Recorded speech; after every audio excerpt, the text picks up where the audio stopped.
हमने जितने शास्त्र पढ़े उनमें ऐसा हमने कोई विधान आज तक कहीं नहीं पढ़ा कि कोई स्त्री भागवत की सप्ताहिकी अनुष्ठान करे। कई कारण हैं जिनके कारण वो अनुष्ठान सम्यक रूप से पूर्ण करने का अधिकार नहीं करती। राधे राधे दोस्तों, स्वागत है आपका एक और धमाकेदार वीडियो पर। दोस्तों, मासिक धर्म को लेकर इस समय सोशल मीडिया पर बहुत ज्यादा शोर हल्ला हो रहा है।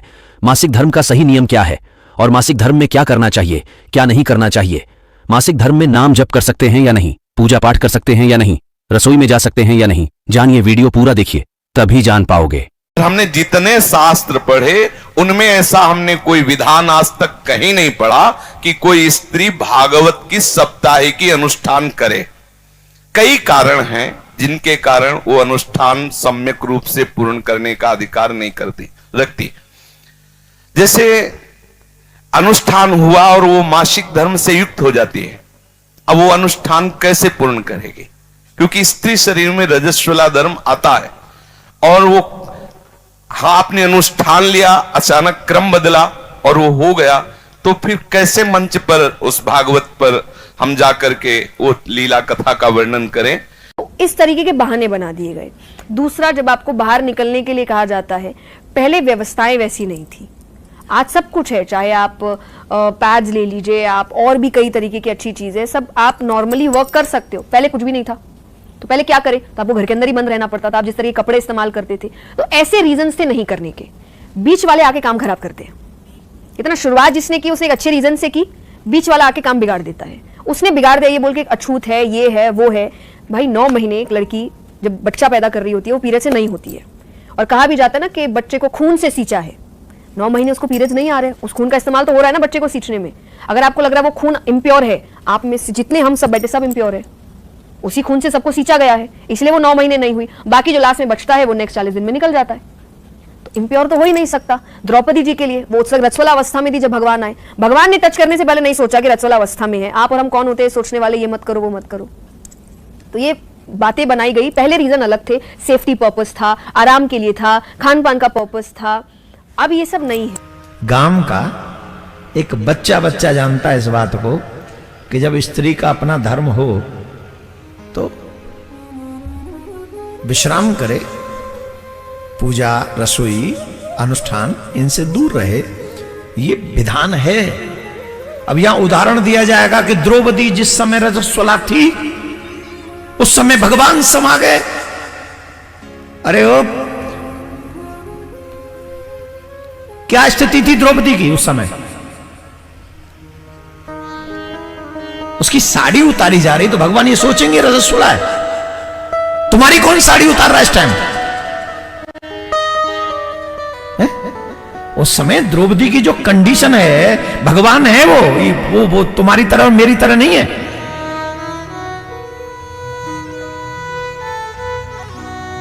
द्रौपदी की रजस्वला स्थिति है, लेकिन विपत्ति उस समय है तो भगवान वहां पहुंच गए। लेकिन द्रौपदी को छोड़ के दोबारा बताओ और कहां गए भगवान फिर इस स्थिति में? बोलो, बताइए हमें, एक उदाहरण दीजिए। एक तो भक्त पे विपत्ति आ गई इसलिए भगवान दौड़े। दूसरा उदाहरण, उसी रक्त से मनुष्य का जन्म होता है, निर्माण होता है।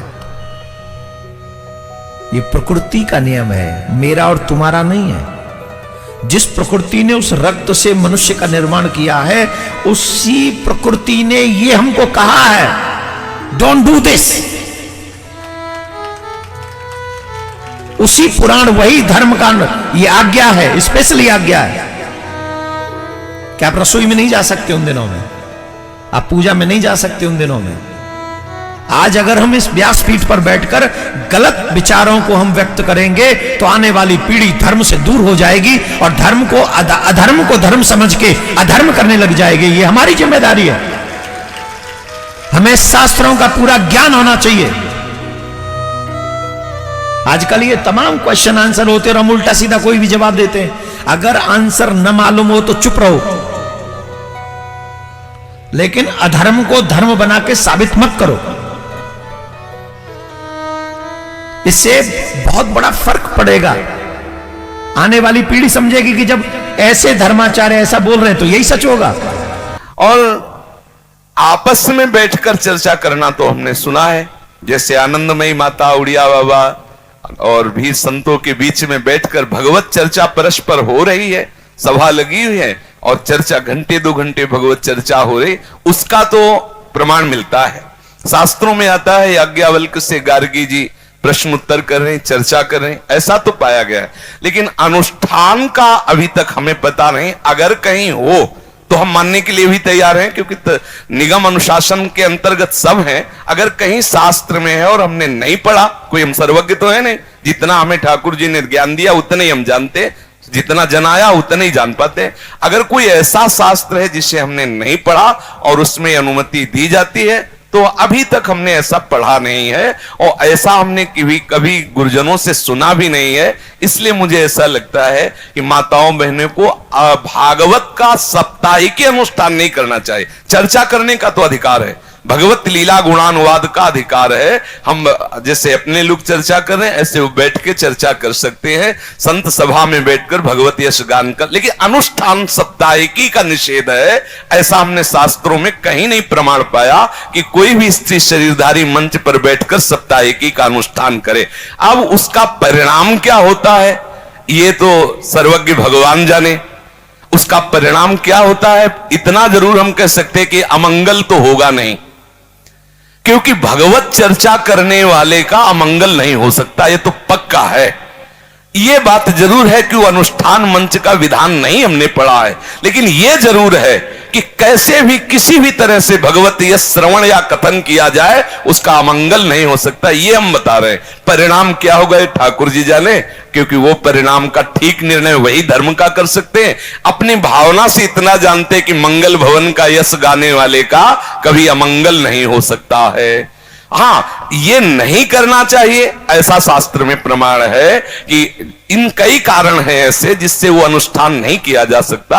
अगर कोई ऐसा हमें प्रमाण दिखा दे तो हमें उसमें कोई परेशानी नहीं। आपने प्रश्न किया, इसलिए शास्त्रीय विधान ऐसा है कि स्त्री साप्ताहिकी भागवत का अनुष्ठान नहीं कर सकती। तात्पर्य मासिक धर्म में, शौच में नहीं। अगर आप लेटरिन गए हैं तो आपको पवित्र होना है, उस समय नाम जप करो राधा वल्लभ श्री हरिवंश। कपड़े पवित्र, शरीर पवित्र, तब। अब जैसे मासिक धर्म में माताएं बहनें कई दिन का होता है तो पवित्र कपड़े आदि पहने हुए हैं, अंदर ही अंदर जप सकती, बाहर कोई माला से या ठाकुर सेवा आदि के लिए 3 दिन तो निषेध ही रहता है। तो अगर आपका तात्पर्य मासिक धर्म से है तो कर सकती हैं, अगर आपका तात्पर्य लेटरिन आदि की अपवित्रता से है तो नहीं कर सकते। उस समय नाम जप करो, 15-20 मिनट नाम जप करते हुए अपना जो दिनचर्या में शौच आदि की पवित्रता है उतने ही वस्त्र पहनो जितने धो सकते हो। बाथरूम में तो ऐसी व्यवस्थाएं होती है कि पर्सनल होता है, आप बंद करके वैसे फिर पवित्र होके फिर वस्त्र धारण करो, बाहर आ जाओ। नहीं, जब आपका मासिक धर्म आए उस समय भी आप भगवान को स्पर्श नहीं करना, पर भगवान का नाम तो जपते ही रहना है। नाम निरंतर भाव से जपते रहना, मानसिक पूजा भी कर सकते हैं, इनमें दोष नहीं है। मासिक धर्म का कोई नियम बचा नहीं। आज के जमाने में मासिक धर्म का आजकल कोई नियम नहीं रखता, लेकिन रखना चाहिए क्योंकि ब्रह्म हत्या का पाप है। अब आप हमें ही ये बताओ कि तुलसी तो एक पौधा है ना, तुलसी तो मात्र एक पौधा है, लेकिन अगर इस पर भी छांव पड़ जाए तो इसकी पत्तियां भी मुरझा जाती हैं। तो आप विचार करो कि ब्रह्म हत्या का पाप एक पौधे पर इतना प्रभावकारी है, तो फिर मनुष्य की बुद्धि को विकृत क्यों नहीं कर सकता? जनेऊधारी जो है उनका तो स्पर्श उस समय में स्त्री का करना ही नहीं चाहिए, और यहाँ तक कि स्त्री को किसी भी चीज का स्पर्श नहीं करना चाहिए। वो 5 दिन की अवस्था जो है उसमें सारा घर का दायित्व जो है वो पुरुष के ऊपर होता है, उसमें स्त्री कोई सहभागी नहीं होती है। क्यों नहीं होती? क्योंकि वो अशुद्ध अवस्था में होती है। कोई अगर अकेली है तो वो मजबूरी में सब जगह छूती है, लेकिन कोई तो महाराज मंजूरी नहीं छूती है। किसी किसी की मजबूरी होती है, हर किसी की मजबूरी नहीं होती है। जिसके यहाँ करने वाले हैं अगर वो भी अशुद्ध अवस्था में हर जगह छूती है तो उसको पाप का भोग अवश्य भोगना पड़ेगा। कोई नहीं है, आपने छू लिया, कोई बात नहीं, तो उसके लिए क्षमा मिल जाएगी, उसके लिए प्रायश्चित हो जाएगा। बहुत बहुत धन्यवाद दोस्तों, वीडियो पूरा देखने के लिए। आपको कौन से महाराज का विचार